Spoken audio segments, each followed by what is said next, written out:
એક તરફ ગુજરાતીઓ ઉત્તરાયણને લઈને ખૂબ ઉત્સાહિત છે તો બીજી તરફ પક્ષીઓ માટે કરુણાસભર પહેલ કરવામાં આવી છે।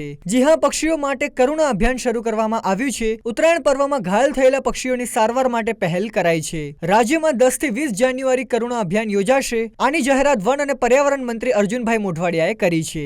અર્જુનભાઈ મોઢવાડિયાનું કહેવું છે કે સવાર અને સાંજે પક્ષીઓ ખોરાક માટે વિચારતા હોય છે, તેથી કરીને સવાર અને સાંજે પતંગ ન ચગાવવા અપીલ કરાઈ છે। જણાવી દઈએ કે ગુજરાત રાજ્યમાં કુલ 450 જેટલા કલેક્શન સેન્ટર અબોલા પક્ષીઓની સારવાર બચાવ માટે કાર્યરત છે। સાથે જ 85 જેટલા કંટ્રોલ રૂમ તથા 480 થી વધુ સારવાર કેન્દ્રો કાર્યરત છે અને આ કેન્દ્રો પર 740 થી વધુ વેટરનરી ડોક્ટર સેવા માટે તૈનાત છે। અંદાજે 8500 થી વધુ કર્મચારીઓ અને સ્વયંસેવકો પણ સેવારત છે। છેલ્લા 9 વર્ષમાં કરુણા અભિયાન અંતર્ગત 1.12 લાખથી વધુ પશુ પક્ષીઓના રેસ્ક્યુ કરાયા છે।